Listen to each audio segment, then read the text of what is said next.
पहले ही प्रयास में बिहार दरोगा, बिहार पुलिस या जो भी हो, आप लोग सिलेक्शन ले सकते हैं। मैं आज वो बात बताऊँगा जो मैंने जो गलती किया, तो गलती करने के बावजूद मैंने दूसरे ही प्रयास में बिहार एसआई निकाल लिया था। साथ-साथ 64 एक्साइज वाला भी मैंने मेंस क्वालीफाई किया था, जिसमें सीट बचा हुआ रह गया था, उसमें मेरा एक्सीडेंट हुआ था और मैं नहीं पहुँच पाया था। दोबारा वाला भी 64 एक्साइज में मेरा मेंस नहीं हो पाया था क्योंकि उसमें मेरा फिजिकल था। तो मेरा कहने का मतलब है आप लोग कैसे सिलेक्शन, क्योंकि बिहार पुलिस और बिहार एसआई और बिहार एसएससी तीनों का हम बात करें। तो बिहार पुलिस और बिहार एसआई के पहले हम बात करें, दोनों का सिलेबस ऑलमोस्ट सेम है, कोई अंतर नहीं। अंतर कहाँ है मैं बता रहा हूँ।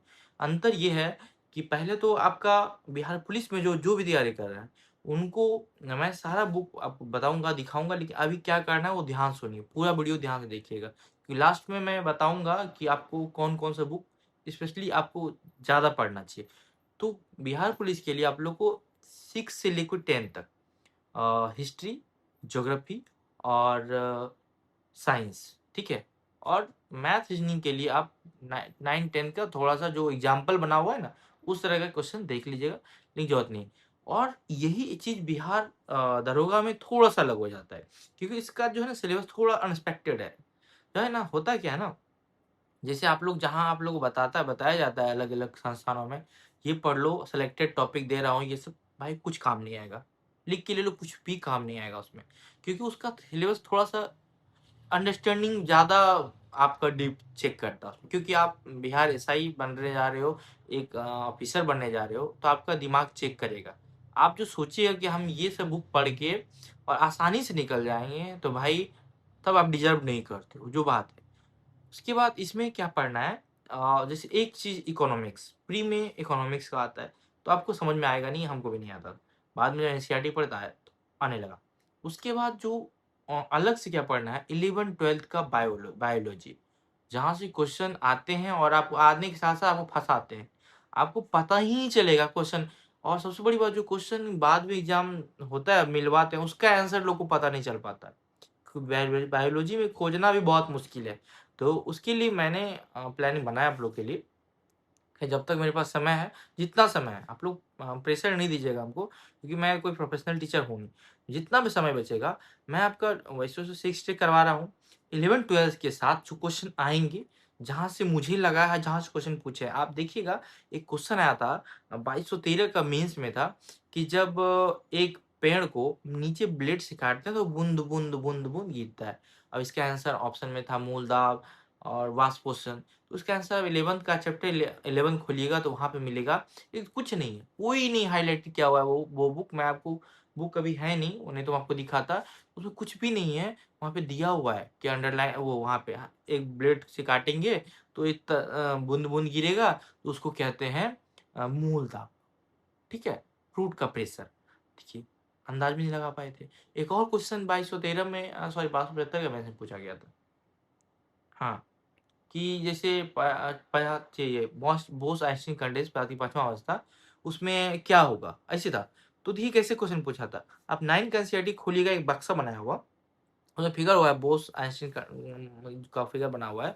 उसमें क्या है ना, उसमें होता है क्या है, उसमें दिया हुआ है बहुत ही कम तापमान पर। अब देखिए वहाँ दिया था बहुत ही कम गतिज ऊर्जा। तो बहुत ही कम गतिज ऊर्जा कैसे? अब टेम्परेचर डायरेक्टली प्रोपोर्शनल काम करता है। यानी जैसे जैसे टेम्परेचर बढ़ाएँगे वैसे-वैसे हमारा गतिज ऊर्जा बढ़ेगा, जैसे घटाएँगे और बहुत ही कम तापमान का मतलब बहुत ही कम गतिज ऊर्जा। तो इस तरह के सवाल आएँगे बहुत सारे, हम आपको एक एग्ज़ाम्पल दिखाएँगे आगे समय में कि क्वेश्चन आया है, यहाँ से आया है, जो वो सब बनवाते हुए आपका हम करा देंगे। तो उसके लिए आप निश्चित रहिए, एमसीक्यू भी करवा रहे हैं, टेलीग्राम पे करवा देंगे। लेकिन आपको अभी जो ध्यान देना है, जो मैंने गलती किया, मैंने भी यही गलती किया था 2213 मेंस में, क्योंकि हम उससे पहले एसएससी सीजीएल का तैयारी करते थे। उसमें मेरा मेंस हुआ लेकिन मेरिट तक नहीं पहुँच पाया, उसका रीज़न था मैथ तो मेरा बढ़िया था, उस समय इंग्लिश आता था 200 नंबर का, वहाँ मेरा थोड़ा-सा स्कोर गिरता था। तो अचानक 2213 आया, उसमें बहुत पढ़ाई किए थे हम। मेरे पास थोड़ा बहुत नॉलेज था एनसीईआरटी का, लेकिन मैंने 6 जो नहीं पढ़ा था, वही गलती। देखिए कहाँ-कहाँ से क्वेश्चन छूटा हमसे। एक क्वेश्चन आया था, पिटली पक्षी अभयारण्य कहाँ है? आप 7th का ज्योग्राफी खोलना है एनसीईआरटी का। आपको डायरेक्ट मिलेगा बड़ा-सा ऐसे बनाया हुआ।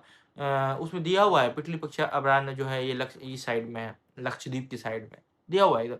एक और क्वेश्चन आया था कि जो मैसूर का जो विजय हुआ था अंग्रेजों के द्वारा टीपू सुल्तान की मृत्यु के बाद, तो उसके बाद गद्दी पे किसको बैठाया गया था? उसका आंसर कृष्णराज श्री था।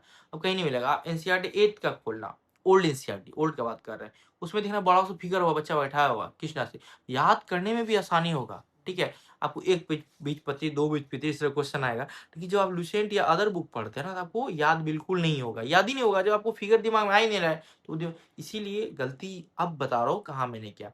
मैंने ये सब नहीं पढ़ा, इसकी वजह से सारा बुक पढ़ा। लोग क्या कहते हैं, भटका देते हैं, ये बुक पढ़ लो, वो बुक कर लो। मैंने ज्ञान बिंदु का मोटा वाला ले लिया। बिलीव नहीं करोगे, मैंने जितना बुक, कम से कम 5,000 का बुक खरीदा, स्टैंडर्ड बुक, और कुछ फायदा नहीं हुआ। कुछ फायदा नहीं हुआ, बता रहे हैं, क्योंकि अब कहानी दिमाग में ही नहीं। एक क्वेश्चन सचिवालय में आया था, वो आया था कि लोअर बर्मा का विलय किसने किया था। एक और सचिवालय में आया था, सर्वोच्चता की नीति किसने दी। मैंने सारा क्वेश्चन करवाया हुआ है एफबी के पेज, स्टडी पेज पे भी, और एमसीक्यू के माध्यम से कराया हुआ है। सर्वोच्चता की नीति किसने कराया था, तो सॉरी, लॉर्ड हेस्टिंग थे, 1813 में। देखिएगा 7th का न्यू वाला एनसीईआरटी, ओल्ड वाला एनसीईआरटी में, सॉरी, उसी में देखिएगा बड़ा सा बना हुआ है, ये दिखा हुआ है, स्वच्छता की नीति लॉर्ड हास्टिंग का था। उसमें अपने अपने कार्य को सर्वोच्च स्थानों पे ले गया। फिर लोअर बर्मा में जब पढ़िएगा, उसको देखिएगा कि बर्मा दो ऊपर है, लोअर। देखिए, जब नहीं पढ़िएगा ना, तो पता नहीं चलेगा क्वेश्चन आएगा लोअर क्या अपर का है। होता है क्या, जब पहाड़ी बर्मा हमारा पहाड़ी तक से जुड़ जाता है, तो उसको जीत नहीं पाए थे अंग्रेज। तब क्या किया, उसको नीचे से, समुद्र से, पीछे नीचे से गया, जो वो वाला इस तरफ है, समुद्र से गया, वहां से फिर जीता था। तो ये कहने का मतलब है, कहानी को समझना है। और दूसरी बात, सबसे बड़ी बात, लैंग्वेज जो आता है ना, अब यहीं पे मार खाता है। जितने भी स्टैंडर्ड बुक हैं, जितने भी बने हैं, सारा बुक अपने भाषा में किसी भी टीचर के द्वारा बनाया गया है, ठीक है? सारा। हम लोग कैसे नोट्स बनाते हैं, बोलते हैं भाई इतना लंबा है, उसको छोटा करते हैं ना। तो वही चीज को बुक में किया गया है। तो भैया मेरे, आप सब सोचिए कि जब एनसीईआरटी में क्या आता है, वही चीज जो आप पढ़ के गए ना, वही क्वेश्चन की बात बता रहे हैं, अगर वहां पे आएगा तो आपको टफ लगेगा, क्योंकि उसका लैंग्वेज उठाता है इसे। ये सब पूरा कहानी दे देगा आंसर, इतनी छोटा लाइन जो आप पढ़ के जाते हैं, वही लाइन में ना उत्तर लंबा बना देता है, ठीक है? यही लाइन इतना लंबा बना देगा, तो वही चीज क्यों नहीं पढ़े? सीधी सी बात है। तो एनसीईआरटी का लैंग्वेज टफ होता है, उसको पकड़ लिए ना, तो दुनिया का हर बुक आप पकड़ लीजिएगा, हर बुक पकड़ लीजिएगा। इसलिए धैर्य बनाए रखें। मैं जो आप लोगों को करवा रहा हूँ, तो उसमें धैर्य रखना पड़ेगा, क्योंकि मेरा इसमें एक्स्ट्रा कुछ नहीं है, कुछ भी नहीं बोलता हूँ, सीधा आपको पॉइंट पे लाता हूँ। ये पॉइंट से क्वेश्चन बनेगा, ये बने हैं, क्या स्टेटमेंट के सवाल बन सकते हैं, ये तक बता रहे हैं। छोटी छोटी, आप ध्यान से देखिए इस वीडियो को, बहुत काम की चीज है, ठीक है? मैं दोबारा भी पढ़ाने वाला नहीं हूँ, कि मैं हो सकता है मेरे पास टाइम नहीं मिली, क्योंकि एसआई का जॉब है, साथ साथ पढ़ाई है, और बहुत तरह का रहता है प्रेशर। तो आप लोग को मैं एक सही दिशा दिखा दे रहा हूँ, ठीक है? और उसके लिए एक बात बता दे रहा हूँ, सबसे उसके लिए आपको थोड़ा सा शांत एक कमरे में, एक जगह, कहीं पटना जाने की जरूरत नहीं है, पैसा खर्च करने की जरूरत नहीं है। घर में रहो, क्योंकि माँ का बना हुआ खाना खाइए, क्योंकि नौकरी के बाद ऐसा मौका नहीं मिलेगा। तो खाइए और पढ़िए कमरे में बंद होके दिन भर, ठीक है? और आगे हम आपके साथ बने रहेंगे। जैसे आप लोग का हमेशा एक रहता है कि भैया बुक का सारा फोटो, तो सारा थोड़ा सा क्या है ना, अभी थोड़ा बिजी रह पा रहे हैं, तो सारा इस तरह का बुक है, देख सकते हैं। ये साइंस का बुक है, ठीक है? साइंस का ये 6-7 का है। तो इस तरह का हम सारा एक एक सेट बता देंगे, और कहाँ से मिलेगा ये बता देंगे, ठीक है? हम लिंक भी शेयर कर देंगे आप लोग को, उस पर ऑर्डर कर लीजिएगा, ठीक है? तो आप लोग अच्छे से पढ़ाई करिए, कहीं भटकना नहीं भाई, ठीक है? मैं बता रहा हूँ, जब 2213 में मेरा एनटीपीसी में 92 स्कोर था, मार्क्स 100 में, और उस एसआई के चक्कर में इसमें भी नहीं बना, वो भी चला गया। सोचो कितना तकलीफ से गुजरे होंगे हम। उसके बाद 64 एक्साइज में मेरा हाथ टूटा, इसकी वजह से ये स्टील लगा। तो 5-7-12 को दौड़ था, 5 को एक्सीडेंट कर गए। तो ये सब मेरे साथ हादसा हुआ, और हॉस्पिटल में ही थे, मैंने बताया हॉस्पिटल में ही थे जब ये वैकेंसी आया था। हिम्मत नहीं था, डॉक्टर ने मना किया था, फिर भी मैं नहीं भरा। तो मैं इसीलिए आप लोग को ये बताना चाह रहा हूँ कि हिम्मत रखिए, जो भी जिनको भी लगता है कि नहीं हो पाएगा हमसे, क्यों नहीं होगा यार। ऐसा ही बिहार पुलिस का नहीं बात कर रहे हैं, अगर अच्छे से पढ़े ना, अभी अब बीपीएससी क्वालिफाई कर जाओगे। हम लोग मिडिल क्लास वाले फैमिली से आते हैं, और हम लोग सोचते हैं ना, छोटे छोटे छोटे स्टेप ऊपर जाए। पहले हम ग्रुप डी में गए 2019 में, फिर ग्रुप डी के बाद से यहाँ आए, यहाँ से कोशिश कर रहे हैं। तो आप लोग कोशिश करिए, कोशिश करने में कुछ नहीं होता है। और एक जब आपका तैयारी एनसीईआरटी से रहेगा ना, तो आपको खुद लगेगा अरे यार हम तो कर सकते हैं। अगर एनसीईआरटी नहीं पढ़िएगा ना, तो बहुत दिक्कत होगा, बता रहे हैं बहुत दिक्कत। आप सुने होंगे कि जब किसी हमारे सीनियर का आप देखे होंगे, किसी कोई मेरिट में छठा आता है तो दूसरी बार अचानक प्री भी नहीं निकलता, उसका वही रीजन है नॉलेज का। वो लड़ गया तो लड़ गया, तुक्का रटा हुआ, नहीं लड़ा तो कॉन्सेप्ट है, कहानी खत्म। और 2022-23 से ऐसा सिलसिला हो रहा है।